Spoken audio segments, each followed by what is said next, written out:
Tengan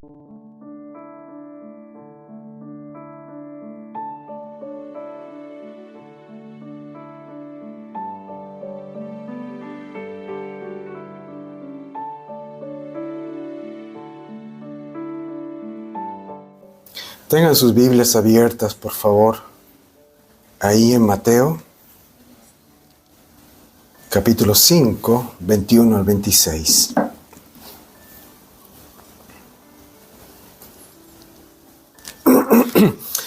Oremos pidiendo que el Señor hable a nuestras vidas por medio de su palabra. Padre omnipotente, te ruego que los dichos de mi boca y las meditaciones de nuestros corazones sean gratos delante de ti. Que lo que vaya a decir sea solamente tu palabra expuesta y que tú abras nuestras mentes y corazones para escucharla, para la gloria tuya y para la edificación de nuestras vidas. Por Cristo el Señor. Amén. ¿Cuántos de ustedes, cuando eran niños, ya sabían qué querían ser al ser grandes? ¿Alguien tenía algún sueño? ¿Teníamos a compartir, Hugo? ¿Qué quería ser de grande? No teníamos a compartir. ¿Alguien se anima a compartir su sueño? ¿Algún astronauta por aquí? ¿Diego? Futbolista. ¿Sabía qué era? ¿Iván? Carabinero. ¿Una monja? ¿Algún cantante aquí? ¿No? ¿Aquí? No.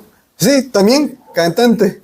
¿Alguien quiere ser alguien famoso? No hay astronautas, ¿no? ¿Hay otro futbolista? No. ¿También? ¿Cuántos llegaron a cumplir ese sueño?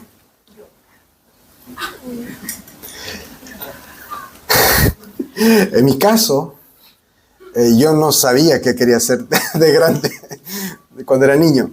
Y descubrir mi vocación pastoral fue un largo caminar.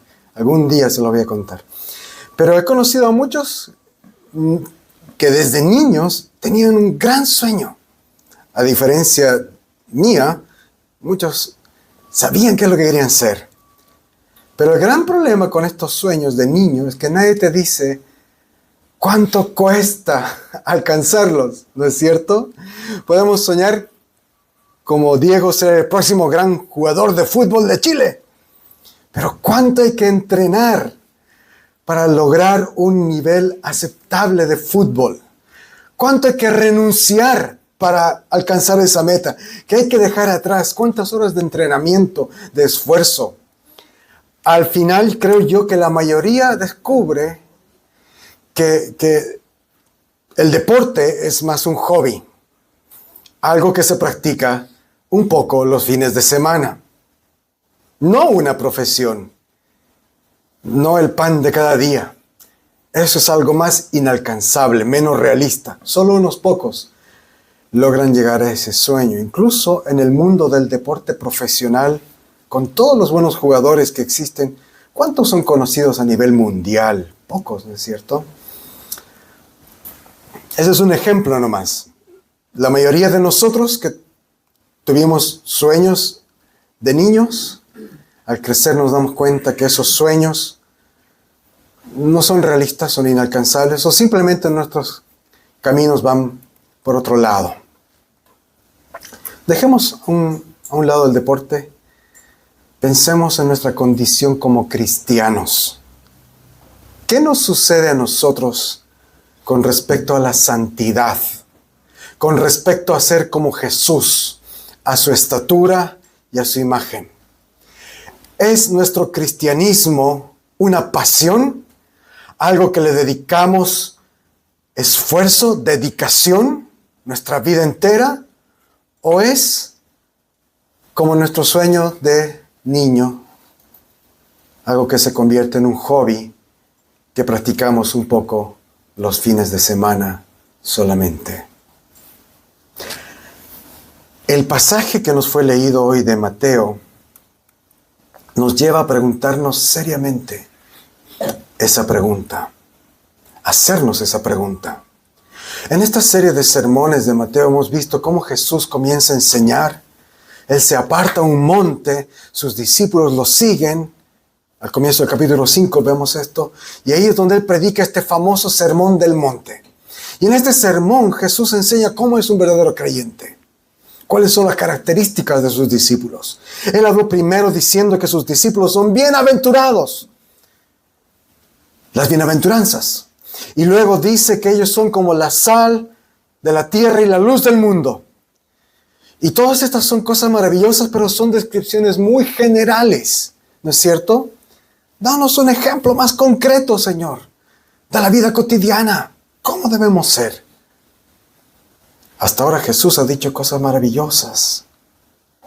Alumbren a todos para que vean sus buenas obras. Verso 16. ¿Pero cuáles buenas obras?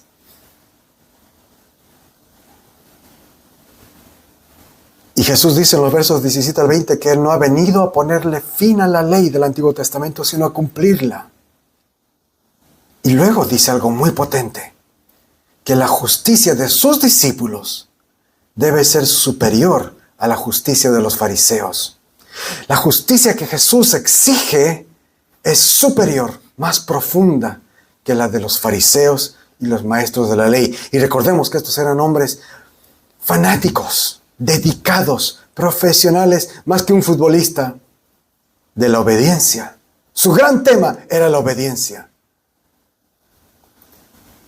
Pero el problema con ellos es que su fe, su práctica era superficial. Su obediencia era superficial. Vamos a ver que Jesús está hablando de otro tipo de justicia y de obediencia. Entonces, a partir del verso 21, Jesús comienza a dar ejemplos más concretos, más reales.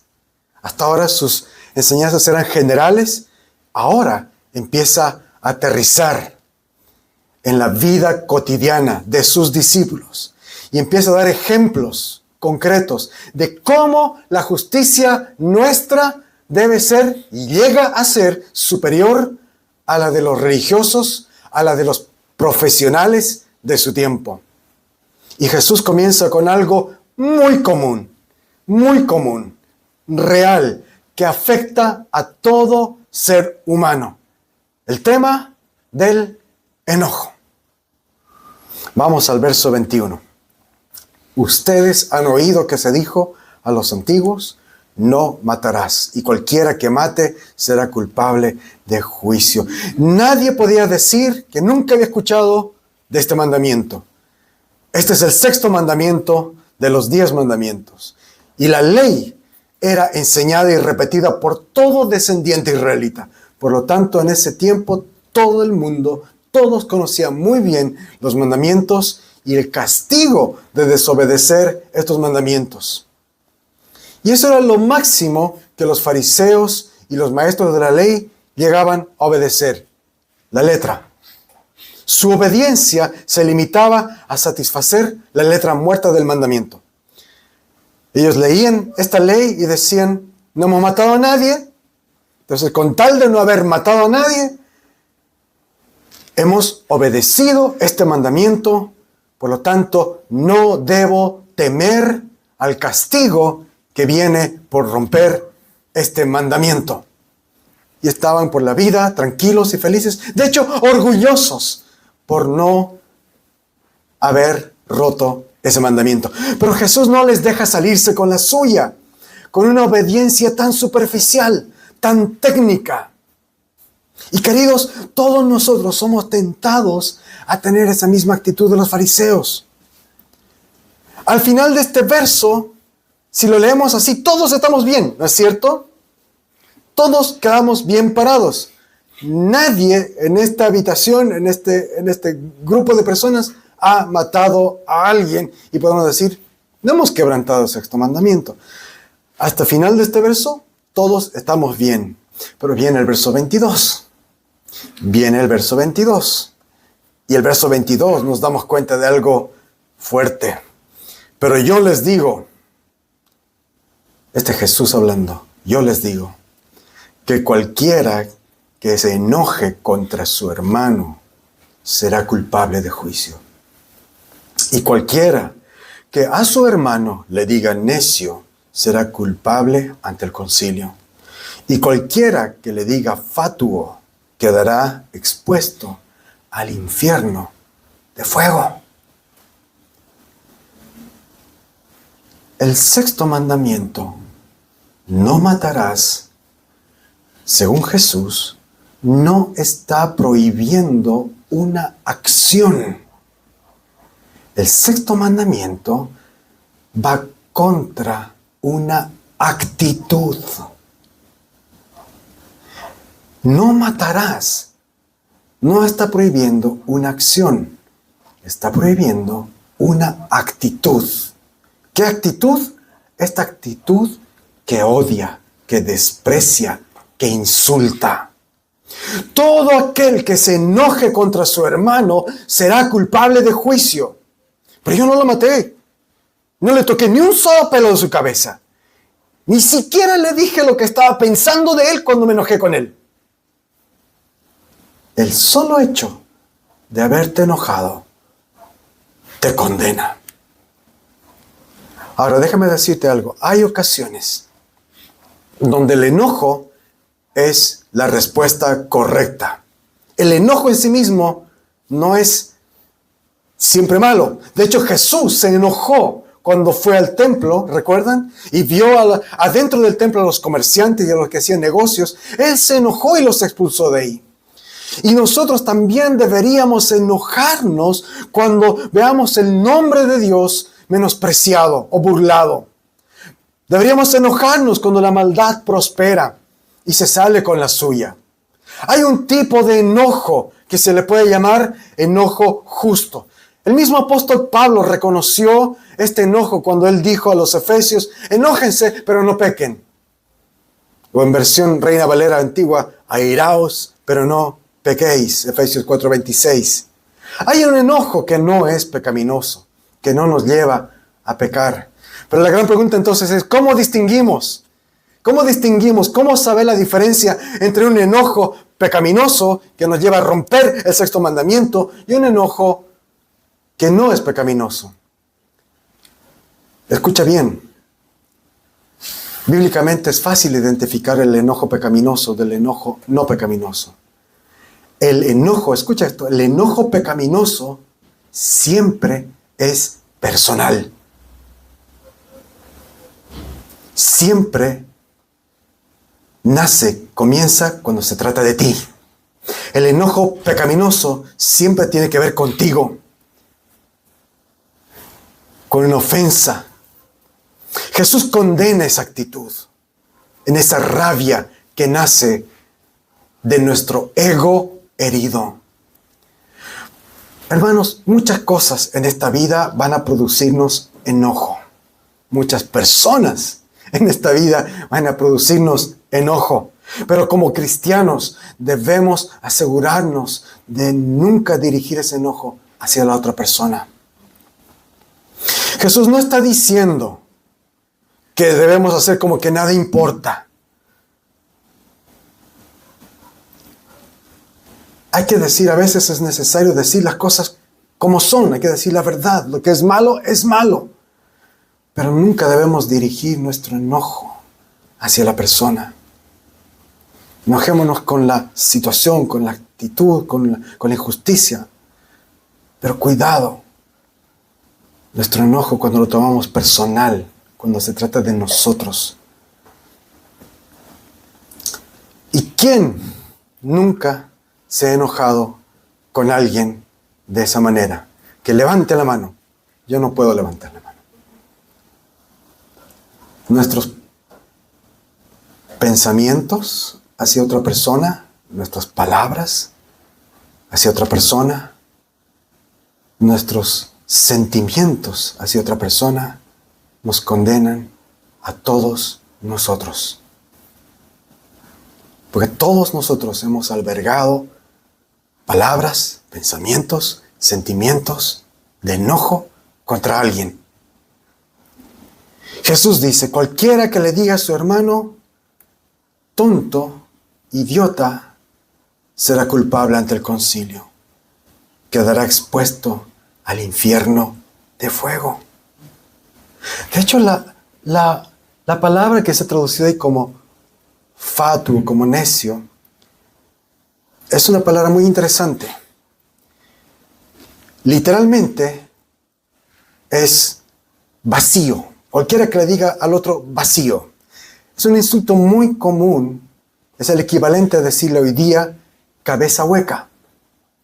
Decirle a alguien cabeza hueca. Y cuando yo leí eso, mientras estudiaba este pasaje, dije, pero si eso no es un gran insulto. ¿No es cierto? Cabeza hueca no es un gran insulto. Es como en nuestros tiempos, es como decir a alguien tontito, tontín, gil, menso, no sé. No es un gran insulto, pero cualquiera que le diga tontito, menso, cabeza hueca, quedará expuesto al infierno. Ese es precisamente el punto, hermanos. No se trata de la palabra. No se trata de la palabra. Se trata de la intención detrás de la palabra. Porque podemos llegar a decir incluso hasta elogios, hasta cosas bonitas, pero con una intención hiriente. Con una intención dañina. Hay que estar gordito. Gordito no es una palabra necesariamente ofensiva, dañina. No es el peor garabato. Pero ¿con qué intención?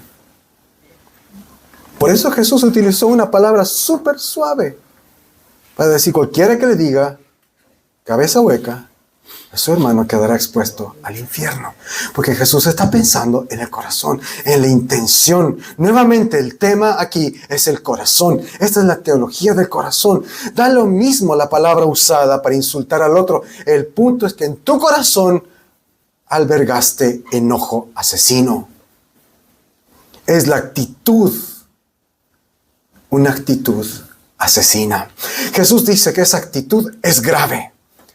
Te lleva a romper el sexto mandamiento y te hace culpable de muerte. Conduce al fuego del infierno. Queridos, Jesús está aquí diciendo cuánto ama a las personas, cuánto ama a sus hijos. Y cuando nosotros nos enojamos con aquellos a quienes Él ama, estamos pecando contra Él y gravemente. Así que nuevamente, la palabra nos lleva a preguntarnos, ¿cuándo fue la última vez que nos enojamos con alguien? ¿Cuándo fue la última vez que te enojaste con tu hermano, con tu hermana? Cuando alguien hizo algo que no te gustó, cuando alguien dijo algo que no te gustó, algo que te incomodó, cuando el árbitro no cobró la falta que tuviste que era obvia, ahí sí, ¿no? Cuando alguien hizo o dijo algo que no era lo que tú querías que dijera o que hiciera. ¿Cuál fue tu actitud? ¿Cuáles fueron tus palabras? Quizás no dijiste nada, pero ¿cuáles fueron tus sentimientos hacia esa persona? Todos nosotros hemos fracasado en cumplir lo que Jesús pide.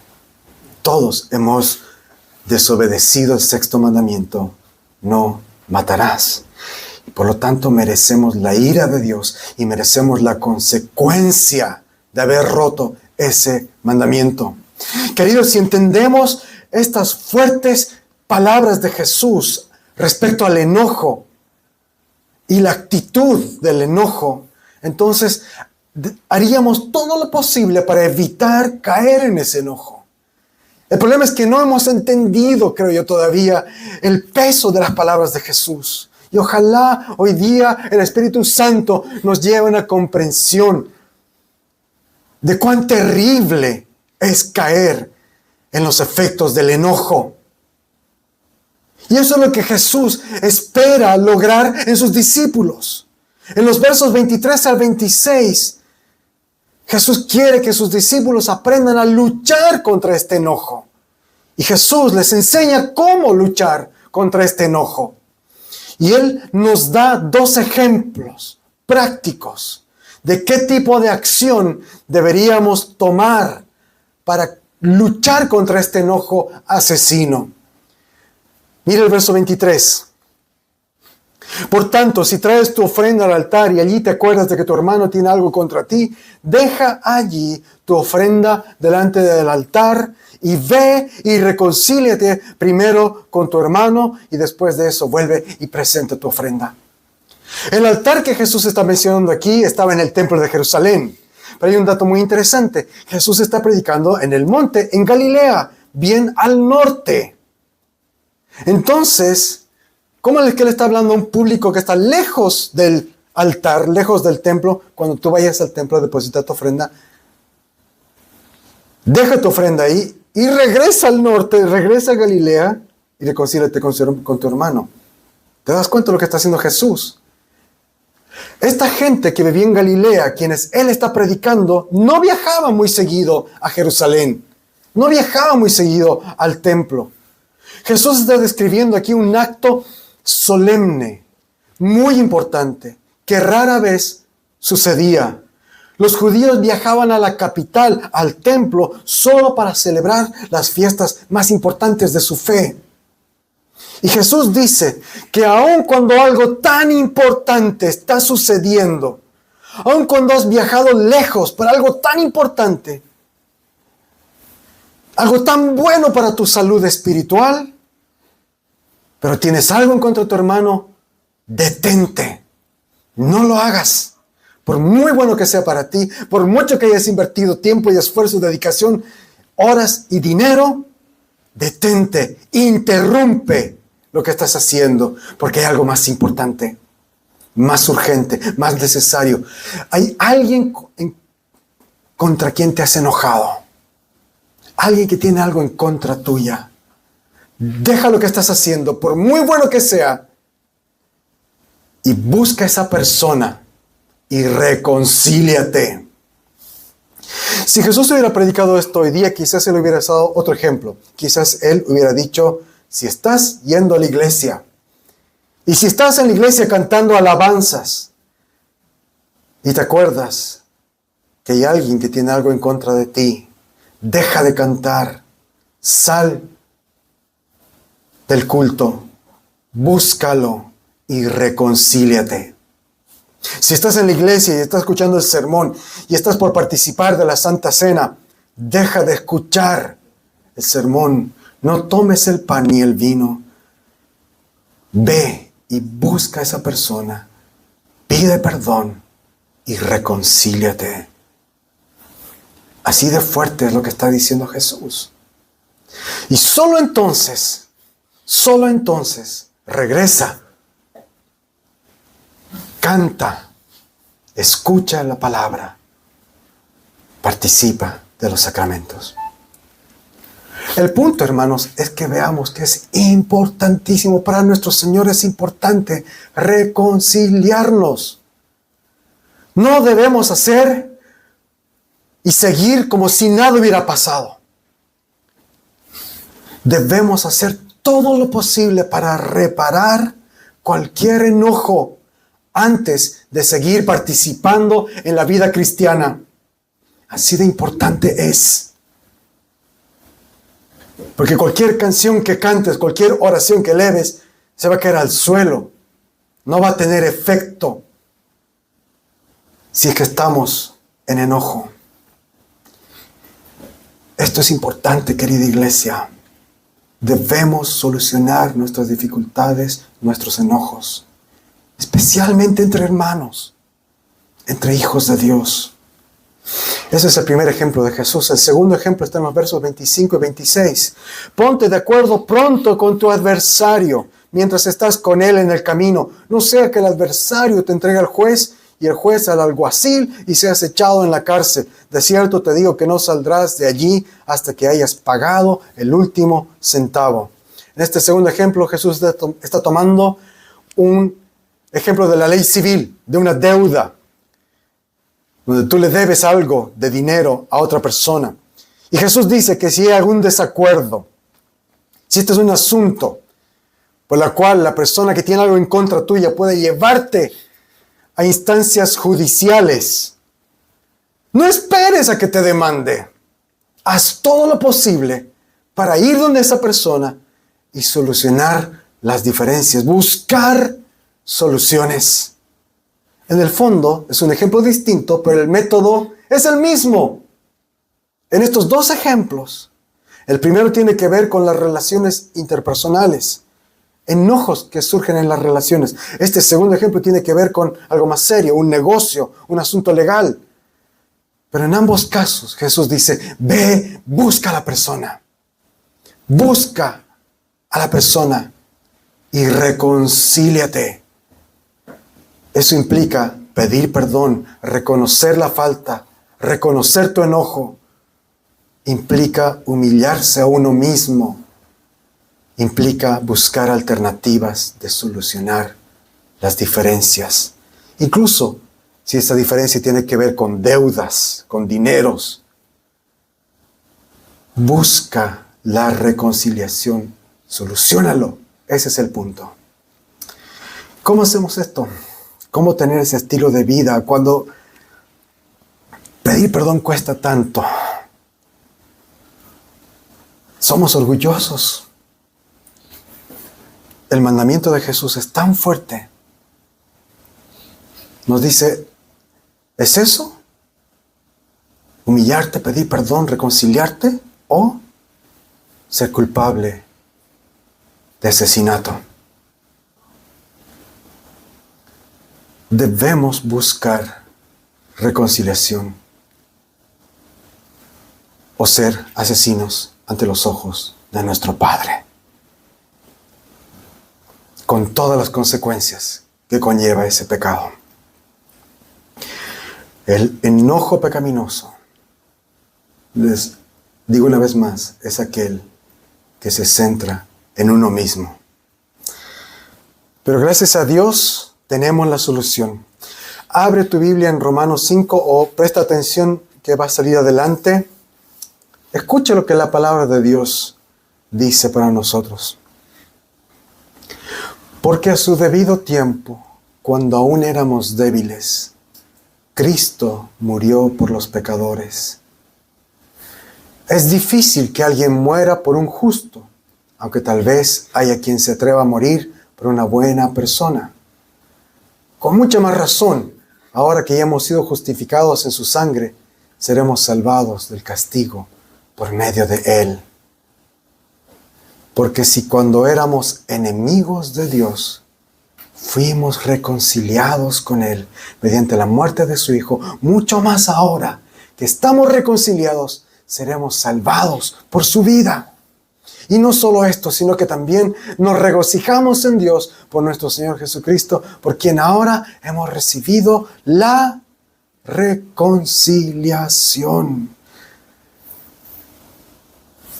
Buscar reconciliación, pedir perdón, dejar el enojo, es muy difícil. De hecho, es imposible para nosotros, porque no es natural en nosotros. Por eso necesitamos ayuda sobrenatural. Y queridos hermanos, la tenemos. Debemos ser reconciliadores porque Dios hizo la reconciliación. Él nos reconcilió con Él. Él es el único que tenía derecho a tener enojo asesino en contra de nosotros. Y un enojo que hubiera sido correcto, justo y santo. Pero Él, en su lugar, buscó la reconciliación. Él buscó la reconciliación con sus enemigos, con nosotros. Eso es lo que está diciendo Pablo aquí. Entonces, si buscas un motivo para tú reconciliarte, este es el más grande motivo. No necesitas otro motivo, otra motivación. Deja atrás cualquier orgullo. Dejemos atrás. El Evangelio es el motivo suficiente para dejar de lado nuestro enojo, para buscar la reconciliación. Amén. Confiemos en Cristo. Confiemos en el Evangelio. Vivamos el Evangelio. Él nos reconcilió. Nosotros reconciliémonos. Vamos a orar para terminar. Pero hoy vamos a orar algo distinto. O vamos a orar de una forma distinta, mejor dicho. Vamos a orar Romanos 12, versos 14 al 21, que van a salir proyectados aquí. Todos vamos a orar en voz alta. Y que estas palabras de Romanos sean una sincera oración de cada uno de nosotros. Y te invito a que hagas tu oración personal de estos versos también. Cada día recuerdes lo que estas palabras nos enseñan y lo que decimos a través de estas palabras. Entonces, oremos. Bendigamos a los que nos persiguen. Bendigamos y no maldigamos. Gocémonos con los que se gozan y lloremos con los que lloran. Vivamos como si fuéramos uno solo. No seamos altivos, sino juntémonos con los humildes. No debemos creernos más sabios que los demás. No paguemos a nadie mal por mal. Procuremos hacer lo bueno a los ojos de todo el mundo. Si es posible, y en cuanto dependa de nosotros, vivamos en paz con todos. No busquemos vengarnos. Mejor dejemos que actúe la ira de Dios, porque está escrito: mía es la venganza, yo pagaré, dice el Señor. Por lo tanto, si nuestro enemigo tiene hambre, démosle de comer. Si tiene sed, démosle de beber. No permitamos que nos vence el mal. Es mejor vencer al mal con el bien. Amén. Amén. Que Dios nos bendiga.